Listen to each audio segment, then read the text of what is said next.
कन्या पूजन के दिन मुझे ऐसा लगता है कि मानो दुर्गा माता साक्षात मेरे घर में मेरे साथ हमेशा रहती है। इतना सुकून मिलता है इस दिन कि मैं आपको शब्दों में बयान नहीं कर सकती। कन्या पूजन मेरे साल का सबसे सुकून भरा दिन है और मैं आपके साथ हमेशा इसका व्लॉग, इसकी रेसिपियां जो मैं बनाती हूँ हमेशा शेयर करती हूँ। और आज फिर एक प्यारा सा व्लॉग कन्याओं के साथ, और आज मैंने बनाया है कुछ नया खाने में, तो वो भी आपके साथ शेयर करूँगी कि मैंने क्या क्या चीज़ें बनाई है, किस तरह से भोग लगाया है, किस तरह से हमारे घर में कन्या पूजन होती है। वैसे तो हम शुद्ध ब्राह्मण हैं और हमारे घर में भक्ति भाव पूजा पाठ को बहुत ज़्यादा महत्व दिया जाता है, लेकिन कन्या पूजन मेरे लिए सबसे सर्वश्रेष्ठ, सबसे सुकून भरा दिन रहता है। तो चलिए, सबसे पहले नहा धोकर के हम बना रहे हैं कन्याओं के लिए भोजन। तो सबसे पहले मैंने चने को रात को भिगो दिया था और उसको सबसे पहले मैंने उबाल करके रख दिया है ताकि ठंडा हो जाए। चने को अच्छे से सॉफ्ट कर देना तो चने खाने में अच्छे लगते हैं। तो कम से कम चने में मैं 10 से 12 सीटी लगाती हूँ ताकि अच्छे से सॉफ्ट हो जाए, बच्चों को कहीं पे तकलीफ नहीं आए, क्योंकि छोटी छोटी प्यारी प्यारी मासूम मासूम बच्चियाँ आती है इस दिन। और कहीं से भी मुझे ऐसा मतलब मेरे मन में नहीं रहे कि बच्चे को पसंद नहीं आया या फिर वो खाए नहीं। इस तरह से मैं हमेशा ध्यान रखती हूँ खाने में कि किस तरह से बनाऊँ ताकि बच्चों को पसंद आए, छोटी छोटी मासूम मासूम प्यारी प्यारी बच्चों को सब कुछ पसंद आए जो मैं बनाऊँ। तो यहाँ पे मैंने ढेर सारे काले चने को उबाल करके रख दिया था, पानी में नमक डाला था ताकि नमकीन फ्लेवर रहे इसके अंदर और खाने में टेस्टी बने। उसके बाद में मैंने ले लिया ढेर सारे आलू। आप सोच रहे होंगे इतने सारे आलू से क्या करेंगे। जी हाँ, आज हम आलू की दो मज़ेदार सी रेसिपियाँ बनाएंगे, इसलिए मैंने ढेर सारे आलू लिए हैं। ये तकरीबन 3 से 4 किलो होंगे। इसको मैंने अच्छे से धो लिया है और 2 कुकर में मैं इसको भर रही हूँ। तो मैं 2 टुकड़ों में मैंने इसको कट किया है, कुकर में डाला है, साथ ही पानी डाला है क्योंकि ये भी फीके नहीं रहे इसलिए। और इसको हम उबालने के लिए रख देंगे इंडक्शन पे। तो यहाँ पे दोनों ही कुकर मैंने फिल कर दिए हैं। और आज मैं 2 रेसिपियाँ आलू की कौन सी बना रही हूँ। एक मैं बनाऊंगी आलू की भंडारे वाली सब्जी जो कि पूरी के साथ खाई जाती है, एकदम झोलदार, एकदम रसदार होती है ना, बस वही। और एक हम बनाएंगे हमारे राजस्थान की फेमस रेसिपी कोफ्ता या फिर आलू वड़ा जिसको आप बोलते हो, जो आलू बोंडा होता है ना, बस सेम ही है, बस थोड़ा सा प्रोसेस अलग है। तो हमारे यहाँ इसको कोफ्ता बोला जाता है, इसलिए उसमें ढेर सारे आलू चाहिए होते हैं, इसलिए मैंने आज आलू की क्वांटिटी बहुत ज़्यादा रखी है। तो देखिए, एक कुकर में सीटी आ गई है तो यहाँ पे दूसरा कुकर चढ़ा दिया है। अब यहाँ पे लंच बनाने के बाद मैं प्रिपेयर कर रही हूँ इन आलूओं को। तो आलू को मैंने कुकर में से निकाल दिया था और इसे अच्छे से ठंडा होने के बाद हम इन सभी आलू को छील करके तैयार कर लेंगे। तो ढेर सारे आलू थे तो मैंने सोचा चलिए बैठ करके आराम से इसको तसल्ली से छीलते हैं। तो इस बार मैंने शाम के टाइम कन्या पूजन किया था क्योंकि बच्चियां सब स्कूल गई थी और सुबह के टाइम बच्चियां नहीं मिलती है, शाम को आराम से वो फुर्सत से आ जाती है और हम भी सारा काम आराम से कर लेते हैं। तो यहाँ पे हमारे सारे आलू छिल के तैयार हुए थे। तो मैंने क्या किया, थोड़े से जो हार्ड आलू थे वो मैंने सब्जी के लिए अलग कर दिए और एकदम सॉफ्ट जो मॉइस्ट आलू थे उसको हम इस तरह से मैश करके तैयार कर लेंगे। इससे हम बनाएंगे राजस्थानी कोफ्ता, मसालेदार, एकदम हलवाई जैसे टेस्टी। मतलब एक मुंह में गया ना तो आपको मन करेगा और खाऊं और खाऊं, इतने टेस्टी बनते हैं। एक एकदम खास ट्रिक बताऊंगी जिससे आप भी, अगर आपको मन हो ना कुछ बनाने का इस तरह के, तो आप बना सकते हो। तो सबसे पहले क्या करेंगे ना, हम आलू वड़ा का जो है मसाला तैयार करेंगे। तो कढ़ाई में मैंने आधा बड़ा चम्मच तेल डाला है और इसमें डालेंगे 1 छोटा चम्मच साबुत सौंफ, 1 छोटा चम्मच राई, और अगर जीरा पसंद हो तो जीरा भी डाल सकते हो। और हींग तो आपको स्किप करना ही नहीं है। तो वैसे तो जो नॉर्मली बनते हैं ना कोफ्ते, उसमें ढेर सारा प्याज डाला जाता है, कुछ कुछ जगह पे लहसुन भी डाला जाता है, लेकिन हम नवरात्रि में बना रहे हैं तो कुछ भी ऐड नहीं करेंगे, प्याज लहसुन एकदम सात्विक तरीके से बनाएंगे। तो यहाँ पे मैंने ढेर सारी हरी मिर्ची को बारीक बारीक चॉप कर लिया है चॉपर के अंदर। इसका टेस्ट बहुत ही ज़्यादा बढ़िया आता है। अब है ना, जो सौंफ और राई भुन जाए तो उसमें हरी मिर्ची को हमने अच्छे से भुन लेना है। अब इसके अंदर मसाले डालेंगे जो बेसिक होते हैं। उसके बाद में हम कुछ ऐसे मसाले डालेंगे जो इसमें एकदम परफेक्ट टेस्ट और टेक्सचर लाता है, बहुत ही कमाल के लगते हैं, एकदम हलवाई जैसे आपके बन के तैयार होंगे। तो पहले तो बेसिक मैंने मसाले डाले, 1 छोटा चम्मच नमक, 2 छोटे चम्मच भर करके लाल मिर्ची पाउडर, 1 छोटा चम्मच हल्दी पाउडर और 2 छोटे चम्मच भर करके धनिया पाउडर डाले हैं। और यहाँ पे मसाले एकदम ड्राई ड्राई रखना है ताकि हम इसकी जो बॉल्स बनाए ना वो एकदम कंप्लीटली बढ़िया से बन के तैयार हो। और एकदम धीमी आंच ही रखनी है ताकि मसाला जले नहीं। तो यहाँ पे देख सकते हैं एकदम ड्राई मसाला हमारा भुन चुका है। अब ये 3 मैजिक मसाले मैं जो डाल रही हूँ वो आप ज़रूर से ऐड कीजिएगा, तभी आपके जो है ना कोफ्ते एकदम बढ़िया वाले बनेंगे हलवाई जैसे। तो यहाँ पे सबसे पहले मैंने डाला है 1 छोटा चम्मच भर करके घर पे बना हुआ गरम मसाला। उसके बाद में मैं डाल रही हूँ 1 छोटा चम्मच थोड़ा से थोड़ा कम ये सौंठ पाउडर है, इसका तीखा फ्लेवर बहुत ही बढ़िया लगता है। अब खट्टे फ्लेवर के लिए मैं डाल रही हूँ इसमें अमचूर पाउडर पूरे 2 छोटे चम्मच भर करके, क्योंकि खट्टा फ्लेवर नहीं आता ना तब तक कोफ्ते का मज़ा ही नहीं आता। तो वैसे तो खट्टे फ्लेवर के लिए आप सिट्रिक एसिड भी यूज़ कर सकते हो, लेकिन उसकी तुलना में अमचूर पाउडर ज़्यादा बढ़िया लगता है। अब ये तीनों मसाले ऐड करने के बाद अच्छे से मिक्स कर लेना, और यहाँ पे देखिए ड्राई ड्राई एकदम बढ़िया वाला मसाला तैयार हो चुका है। अब कुछ नहीं करना, जो मैश किए हुए आलू है ना वो ढेर सारे कम से कम 2 किलो जितने होंगे वो सारे आलू मैश किए हुए इसके अंदर डाल देंगे और अच्छे से मिक्स करेंगे तब तक कि जब तक मसाला अच्छे से मिक्स नहीं हो जाता। तो कढ़ाई भी बड़ी थी, मसाला ही ज़्यादा था, तो मेरा हाथ दुख रहे थे, तो मैंने सोचा वैसे ही मसाला तो भुन गया है, इसको नीचे रख करके अच्छे से मिक्स कर लेती हूँ। तो मैंने इसको नीचे रख दिया और अच्छे से मिला लिया है ताकि मसाला अच्छे से एकसार हो जाए। और ये इतना स्वादिष्ट मसाला बना था ना कि अगर आप बिना कुछ बनाए इस मसाले को एक बार टेस्ट कर लिया ना तो आपका मतलब हाथ रुकेगा ही नहीं, आपको मन करेगा और खाएं और खाएं। और इस आलू मसाले से आप टेस्टी पराठे भी बना सकते हो, बहुत ही कमाल के लगते हैं। एंड में डाल दिया ढेर सारा हरा धनिया, और यहाँ पे हमारा तैयार हो गया कोफ्ते का आलू मसाला, जो बहुत ही टेस्टी बनता है। एक बार इस तरीके ट्राई कीजिएगा, आपको बहुत ज़्यादा पसंद आएगा। अब क्योंकि कोफ्ते मैं बाद में फ्राई करूंगी, लेकिन हम क्या करेंगे ना बॉल पहले ही बना के रख लेंगे। अब मेरे पास कोई हेल्पर नहीं रहता है, मैं ही सारा प्रिपरेशन करती हूँ, 2-3 घंटे लग जाते हैं सारी चीज़ें बनाने के लिए। तो कन्या पूजन में भी कन्याओं के लिए बनता है, घर वालों के लिए बनता है, साथ ही आस पड़ोस को भी मैं ये भोग का जो है थाली देती हूँ। तो इसलिए मैं थोड़ी क्वांटिटी ज़्यादा ही रखती हूँ। और यहाँ पे देखते ही देखते छोटी छोटी मैंने 2 थाली भर करके बॉल्स बना के तैयार कर ली है। अब क्या करेंगे ना, कढ़ाई वैसे ज़्यादा गंदी नहीं थी तो मैंने सोचा इसी में सब्जी बना लेती हूँ। तो 1 बड़ा चम्मच तेल डाला है, राई जीरा हींग डालेंगे, कटी हुई बारीक हरी मिर्ची डालेंगे और बेसिक मसाले डाल देंगे। ये जो भंडारे वाली सब्जी होती है ना, इसको बनाना बहुत आसान है और बहुत ही टेस्टी बनती है, और इस तरह से बनाते हो ना तो बहुत ही कमाल का टेस्ट आता है। तो बेसिक मसाले लाल मिर्ची पाउडर, नमक, हल्दी पाउडर, धनिया पाउडर डालें, अच्छे से भूनें और तुरंत ही कटे हुए टमाटर डाल दें। इससे मसाला जलता नहीं है और बहुत ही बढ़िया फ्लेवर भी आता है। अब आपको कितना रस रखना है, कितना झोल रखना है, उसके हिसाब से पानी डाल दें और ढक करके बढ़िया से बॉईल होने के लिए छोड़ दीजिए। तब तक हम क्या करेंगे ना, जिसमें हमने बारीक हरी मिर्चें काटी थी ना, उसी में हम एक मसाला तैयार करेंगे छोले के लिए, यानी कि काले चने के लिए। तो वही बेसिक मसाले हल्दी पाउडर, नमक और धनिया पाउडर, लाल मिर्ची पाउडर और पानी डाल करके इसको घोल करके तैयार कर लेंगे। मसाले वही रहेंगे, कोई भी नया मसाला नहीं है, लेकिन बस बनाने का तरीका अपना अपना होता है ताकि वो टेस्टी बने। और मेरे तो काले चने छोले सबको इतने ज़्यादा पसंद आते हैं ना, बिल्कुल भी नहीं बचते हैं। तो यहाँ पे जब पानी उबल जाए तो उबले हुए आलू डाल देंगे और फिर से ढक्कन लगा के 5 से 6 मिनट तक लो टू मीडियम पे पका लेंगे। तो यहाँ पे भंडारे वाली सब्जी बन के तैयार हो चुकी है। इसमें तरी ज़्यादा होती है, जैसे जैसे ठंडा होता है वैसे वैसे गाढ़ी होने शुरू हो जाती है। हरा धनिया डाल करके मैंने रख दिया है साइड में। अब बना देते हैं फटाफट से काले चने। उसके लिए मैंने डाला है फिर से 1 बड़ा चम्मच तेल, और सौंफ का तड़का जरूर से डालिएगा, बहुत अच्छा फ्लेवर देता है। साथ ही राई डालेंगे, हींग डालेंगे,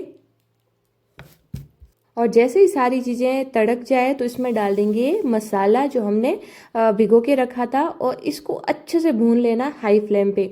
इस तरह से तैयार किए हुए मसाले में एक बढ़िया सा फ्लेवर आता है, एक बार ट्राई कीजिएगा। इस तरह से अगर आप छोले बनाओगे काले चने तो बहुत ही कमाल के लगेंगे। अब यहाँ पे आपको डालना है पानी कम से कम 1 गिलास, और उसे अच्छे से उबाल देना है। जब पानी अच्छे से उबल जाए तब हम इसमें डाल देंगे उबले हुए काले चने। अब आपको लग रहा है ऐसे कैसे, नहीं जी, आपको ऐसे नहीं करना है। जब आप इसमें ये आपको दिख रहा है ना पानी, अब आपको इसको खुले में इतना पकाना है कि जब तक ये पानी सारा सूख नहीं जाता। इससे क्या होता है ना कि मसाला गाढ़ा हो जाता है और सारे ना चनों पे अच्छे से कोट हो जाता है, तो चने बनते हैं चटपटे और बहुत ही मसालेदार। अब खट्टे फ्लेवर के लिए मैंने इसमें डाल दिया नींबू का रस, और यहाँ पे जो सब्जी थी ना इसको मैंने छोटी कढ़ाई में निकाल के रख दिया है, और आप देख सकते हो कितनी बढ़िया बनी है। और यहाँ पे काले चने का पानी भी लगभग सारा खत्म हो गया था, तो आप देख सकते हो कितने बढ़िया मसालेदार हमारे काले चने बन के तैयार हो चुके हैं। ये मेरे घर के चने हैं तो ज़्यादा फूलते नहीं है, छोटी साइज वाले ही हैं। तो अब बनाते हैं माता का भोग, जो मैं सबसे लास्ट में बना रही हूँ ताकि ठंडा ना हो। तो सारी जो नमकीन फ्लेवर की चीज़ें थी वो मैंने पहले बना ली, और अब बना रही हूँ माता के भोग के लिए हलवा। तो यहाँ पे मैंने लिया है कढ़ाई में 2 बड़े चम्मच देसी घी, उसमें डालेंगे सबसे पहले 1 कटोरी बेसन। आप सिंपली सूजी का भी बना सकते हैं, लेकिन सूजी और बेसन का बनाते हैं तो और ज़्यादा टेस्टी लगता है। तो वैसे तो सूजी का ही बनता है, लेकिन मैंने सोचा चलो थोड़ा नया फ्लेवर देते हैं। तो बेसन को 3 से 4 मिनट तक बिल्कुल धीमी आंच में भूनेंगे, क्योंकि घी अच्छा खासा गर्म था। तो ये 30 से 40% पक जाता है। उसके बाद में डालेंगे 2 कटोरी सूजी। तो 1 कटोरी बेसन, 2 कटोरी सूजी को हमने अच्छे से भून लेना है बढ़िया से, जब तक कि खुशबू नहीं आ जाता, हल्का कलर नहीं आ जाता। और साइड में एक दूसरे सॉस पैन में हम डालेंगे पानी, साथ ही डालेंगे चीनी। जितनी सूजी है उतनी हमें चीनी लेनी है। और यहाँ पे मैं थोड़ा सा फूड कलर ऐड कर रही हूँ, एक बढ़िया सा कलर देने के लिए। और चीनी और पानी को हम बढ़िया से एक उबाल आने तक पकने के लिए छोड़ देंगे साइड में। और यहाँ पे सूजी और बेसन भी हमारे काफ़ी हद तक भुन गया था, हमें इसको ज़्यादा लाल नहीं करना है। और अब इसमें घुला हुआ पानी और चीनी डाल देंगे, थोड़ा थोड़ा करके डालना है, एक साथ नहीं डालना है। पहले थोड़ा डालेंगे, अच्छे से मिक्स करेंगे, फिर से थोड़ा डालेंगे। इस तरह से हम इसको अच्छे से मिक्स करते जाएंगे और बढ़िया से पकाएंगे।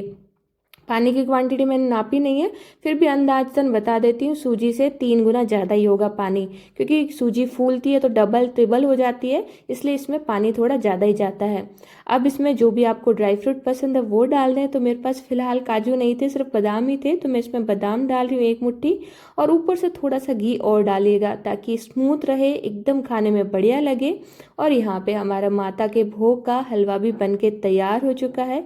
एकदम बढ़िया से हमने इसको भून लिया है, सारा पानी सोख चुका है, और एकदम स्मूथ सा हमारे जो है हलवा बन के रेडी हो चुका है।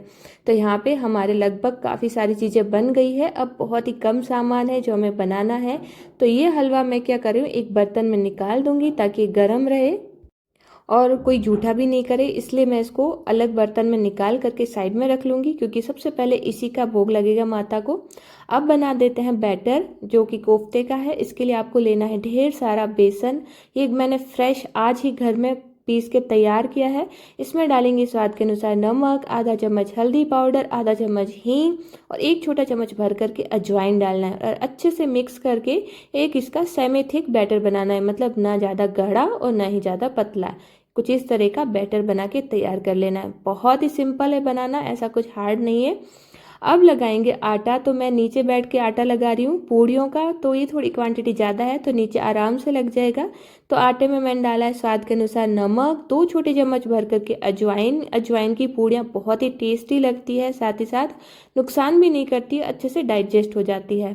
तो यहाँ पे आटा हमने बढ़िया से लगा लिया था। अब हम क्या करेंगे ना, हम इसके बनाएंगे छोटी छोटी पूड़ियों की लोई।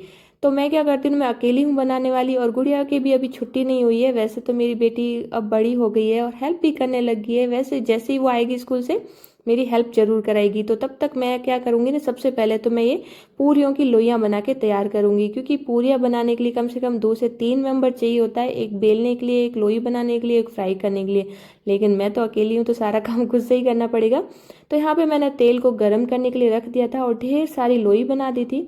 अब हम बना देंगे पूरी, और पूरी मेकर से। तो ये झटपट से बन जाती है, एक तरह से ये मेरा हेल्पर है। मैं जब भी नवरात्रि या फिर जब भी पूरियाँ बनाती हूँ तो इसी से बनाती हूँ। काम इजी हो जाता है, और है ना, बार बार गैस भी बंद नहीं करना पड़ता है। तो यहाँ पे मैं 2 थाली भर करके पहले पूरियाँ बेलूंगी, उसके बाद में फ्राई कर लूँगी। और कहते हैं ना, माँ का सच्चा साथी या फिर माँ का हेल्पर बेटी ही होती है। तो मेरी गुड़िया अब बड़ी हो गई है, पहले तो छोटी थी, वो खेलने में बिजी रहती थी, लेकिन अब बड़ी हो गई ना, वो आते ही मम्मा ऐसे ही पूछती, मम्मा बताओ क्या करना है। उसे पता है कि मम्मा सुबह से लगी होगी। तो यहाँ पे मैंने पहले 2 पूरी बनाई है, और ये दोनों ही पूरी हम अच्छे से फ्राई करके अलग रख देंगे, क्योंकि ये लगेगा माता को भोग। तो जो भी सबसे पहले चीज़ बनेगी वो माता के भोग के लिए मैं अलग रख दूंगी, ताकि वो जूठी नहीं हो, और वो हम प्रसाद के रूप में अलग थाली तैयार कर सकें। तो यहाँ पे देखिए एकदम बढ़िया फूली फूली सी पूरियाँ बन के तैयार हो चुकी है। पूरियों को हमेशा गरम, अच्छे गरम तेल में ही निकालें, ताकि पूरियाँ कच्ची नहीं रहे और एकदम गुब्बारे जैसी फूले। मेरी पूरियाँ इतनी ज़्यादा पसंद आती है ना यहाँ पे सभी को, सभी कहते हैं आप बनाते कैसे हो, तो बस नॉर्मल ट्रिक है, आप आटा अच्छा लगाएं, ज़्यादा गीला नहीं लगाएं, और गोल साइज में बराबर बैलेंस में पूरियां बेल करके एकदम हाई फ्लेम पे तेल को रखें और बस दबा दबा के इन पूरियों को फ्राई कर लें। जैसे ही दबाते हैं तो सारी पूरियां जो है गुब्बारे की तरफ फूल जाती है। तो अब देखिए सेकंड बैच में मैंने 4 से 5, 5 6 मतलब पूरियां डाल दी है, तो स्पेस कम पड़ रहा था, लेकिन फिर भी देखिए आप सारी पूरियां किस तरह से एकदम बढ़िया से फूल के तैयार हुई है। और पूरियों को हमेशा एक बार ही पलटें, सेकंड बार नहीं पलटें, इससे पूरियां में तेल ज़्यादा नहीं भरता है और एकदम बढ़िया से तैयार होती है, आपको ज़्यादा टाइम भी नहीं लगता इसको फ्राई करने में। तो एकदम बढ़िया सुनहरी लाल करके हम इसको निकालेंगे ताकि खाने में अच्छी लगे, और 2 से 3 दिन तक भी आप इसको स्टोर करते हो तो ये खराब नहीं होती है। तो यहाँ पे देखते ही देखते हमारी पूरियाँ फटाफट से बन रही थी, लेकिन मेरी पूरियाँ बेली हुई नहीं थी, जो मैंने बेली थी वो निकाल दी थी। तो तब तक मेरी गुड़िया रानी यानी कि बेटी भी आ गई थी, तो मैंने साइड में उसे सबसे पहले खाना डाला, क्योंकि आते ही वो लंच करती है, उसके बाद में वो मेरी हेल्प भी करवाती है। तो यहाँ पे मैंने आधी पूरियाँ बेली जब तक उसने खाना खा लिया, और उसके बाद में आधी पूरियाँ मेरी गुड़िया रानी ने बेल के तैयार की, जो मैंने फटाफट से फ्राई कर ली। पहले सोचा कि मैं आधी बनाऊंगी आधी बाद में बनाऊंगी, फिर जब गुड़िया आई तो सोचा चलिए लगी हाथ सारी बना ही देती हूँ। तो यहाँ पे एकदम बढ़िया गुब्बारे जैसी फूली फूली एकदम बढ़िया वाली पूरियाँ बना के तैयार कर ली। और पूरियाँ मैं साल भर में 2 से 3 बार ही मतलब मैक्सिमम बनाती हूँ, तो हमेशा ज़्यादा ही बनाती हूँ। 2-3 दिन तक हम इसको एंजॉय करते हैं, बहुत ही बढ़िया लगती है, किसी चीज़ के साथ भी खाए ना, तो इसलिए क्वांटिटी थोड़ी ज़्यादा रखती हूँ। अब हम फ्राई करेंगे ये कोफ्ते। तो कोफ्ते के लिए हमने जो छोटी छोटी बॉल्स बनाई थी उसको आपको डालना है बेसन के अंदर, और इसको इस तरह से चम्मच से उठा उठा के बेसन से लपेट करके इसको गर्मा गर्म तेल में फ्राई कर लेंगे। तो अभी आपको लगेगा ये थोड़े से इसकी पूंछड़ियाँ जैसे निकल रही है, लेकिन जैसे ही हम इसको फ्राई करेंगे तो इससे अलग हो जाएगी। और आप देख सकते हो कितने बढ़िया हमारे गर्मा गर्म आलू की स्टफिंग के कोफ्ते भी बन के तैयार हो चुके हैं। तो इसी तरह से मैंने ढेर सारे आलू के कोफ्ते बनाए हैं, और ये भी बहुत ही ज़्यादा स्वादिष्ट बने हैं, आपको बहुत ज़्यादा पसंद आएंगे अगर आपने एक बार इस तरह से आपने बना लिए। तो यहाँ पे इसको बनाने में भी मुझे कम से कम आधा घंटा लग गया है, और टाइम हो गया था कन्याओं के आने का। तो यहाँ पे सारी चीज़ें बन के तैयार हो चुकी थी। तो सबसे पहले मैंने माता की थाली लगाती, 2 पूरियाँ जो हमने निकाली थी अलग से, साथ ही हलवा और ये काले चने, और सबसे पहले माता के आगे रख दिए हैं ताकि हम कन्या पूजन कर सकें। और यहाँ पे मेरी गुड़िया फूल भी लेके आई थी, तो मैंने यहाँ पे फूल भी माता को अर्पित कर दिए। अब मेरी बेटी देखिए, छोटी सी प्यारी सी बेटी जो अब बड़ी हो चुकी है, वो लगा रही है थालियाँ। अब इसको शौक है, अभी बड़ी हो गई, समझने लग गई, तो इसको हर चीज़ करने का शौक आता है। और यहाँ पे देखिए कोफ्ते इतने गर्म थे तो उसके हाथ जलने लगे। मैंने कहा बेटा आराम से करो, लेकिन उसने कहा नहीं मम्मा, अब थाली तो मैं ही तैयार करूँगी। तो यहाँ पे कन्याओं के लिए गुड़िया मेरी थाली तैयार कर रही है, और मैं इसकी वीडियो बना रही हूँ। तो यहाँ पे हमने कोफ्ते, पूरी, हलवा, काले चने, सब्जी सब कुछ है ना थाली में डाल दिया था। तो आज का आपको ये खाना कैसा लगा मुझे ज़रूर से बताइएगा, और आप कन्या पूजन में क्या बनाते हैं वो भी ज़रूर से बताइएगा। तो यहाँ पे हमारी प्यारी प्यारी छोटी छोटी कन्याएं आ चुकी थी, हमारे गली की मोहल्ले की है, और सबको मैंने तिलक लगा करके सबसे पहले स्वागत किया, पैर धोए, उसके बाद में तिलक लगा के इनको बिठाया। उसके बाद में यहाँ पे गुड़िया रानी जो मेरी बेटी है वो सबको सर्व करेगी। तो यहाँ पे 9-10 कन्या आराम से हो जाती, कभी 12 कभी 13, मैं कोई काउंट नहीं करती, जैसे कभी कोई कहता है 7 को खिलाओ कोई 9। मेरे लिए तो जो जितनी बच्चियाँ आती है वो मेरे लिए बेस्ट है, मतलब कितनी भी आ जाए ना तो मेरे लिए हमेशा कम ही रहती है। मुझे बहुत अच्छा लगता है इनको खाना खिलाना, इनकी पूजा करना। और ये देखिए मेरी जो बच्ची है, मतलब मेरी कन्या, ये तो मेरी घर की लक्ष्मी है, तो इसको कैसे भूल सकते हैं। तो मैंने कहा चलो आपके भी तिलक कर लेते हैं। और यहाँ पे सबकी थालियाँ लग चुकी थी। तो जो अष्टमी और नवमी होती है ना, उस दिन हमारे यहाँ सब हर कोई कन्या पूजन करता है। तो बच्चियाँ ज़्यादा नहीं खाती है, लेकिन मेरी कोशिश हमेशा यही रहती है बच्चियाँ जितना भी मैं प्लेट में डालूँ, थाली में डालूँ, वो पूरा ख़त्म कर ले और अच्छा से अच्छा बनाऊँ, ताकि वो उनके पेट भी भरा हो ना तो भी खा ले। तो मैं उनको कह रही हूँ बेटा थोड़ा तो खाओ, ताकि मुझे भी पुण्य हो और मुझे अच्छा लगे। इतना सारा बनाया, आप नहीं खाओगी तो कौन खाएगा। तो यहाँ पे एक छोटी सी बच्ची थी, उसको कहा मैंने कि आपसे नहीं खाया जाता है तो मैं ही खिला देती हूँ। अक्सर मेरे घर में जो छोटी सबसे छोटी कन्या आती है ना, उसको मैं अपने हाथों से खिलाती हूँ, बाकी तो बड़े अपने खा ही लाते हैं। और यहाँ पे मेरी बेटी ने सबको खाना खिलाया। मैं देख रही थी, मैंने सिर्फ बनाया है खाना, मेरी बेटी ने ही सबको खिलाया, सबको परोसा है पानी वगैरह। और यहाँ पे देखिए जो सबसे छोटी कन्या थी ना, वो बहुत धीरे खा रही थी, तो मैंने कहा चलो एक दो कवे मैं ही दे देती हूँ उसको, ताकि ये अपना खाना कंप्लीट कर सके। और इनके साथ है ना बिताया हुआ पल मुझे हमेशा याद रहता है, मुझे बहुत ज़्यादा अच्छा लगता है। मतलब ये कहने की बात नहीं है, रियल में आपने मेरे जब भी व्लॉग देखे हैं ना कन्या पूजन में, वो मेरा सुकून भरा दिन होता है, बहुत ही बढ़िया दिन निकलता है वो मेरा। और जो जो मैं सोचती ना वो पूरा हो जाता है, उससे अच्छा ही होता है। मुझे लगता है माता रानी मेरे पास है और सारा काम वही कराती है। तो यहाँ पे मैं इस बार इनके लिए लेके आई थी कुछ यूनिक चीज़ें, जिसमें ये इस तरह से कार्टून बने हुए थे, तो सबको बहुत ज़्यादा पसंद आए। इसमें क्या क्या डाला है वो मैं नहीं बताऊंगी क्योंकि ये शो ऑफ हो जाएगा। तो सभी बच्चों ने अपने अपने कलर चूज करके सारी चीज़ें ले ली थी, तो सबके पैर को छू करके मैंने आशीर्वाद लिया और सबने बच्चों ने प्यारा प्यारा आशीर्वाद दिया। और ये दिन मेरे लिए यादगार दिन रहता है हमेशा की तरह। तो यहाँ पे हमारा पूरा कंप्लीट हो चुका है कन्या पूजन का दिन। आपको कैसा लगा मुझे कमेंट करके बताइएगा। जय अम्बे मैया, जय हो माँ भवानी।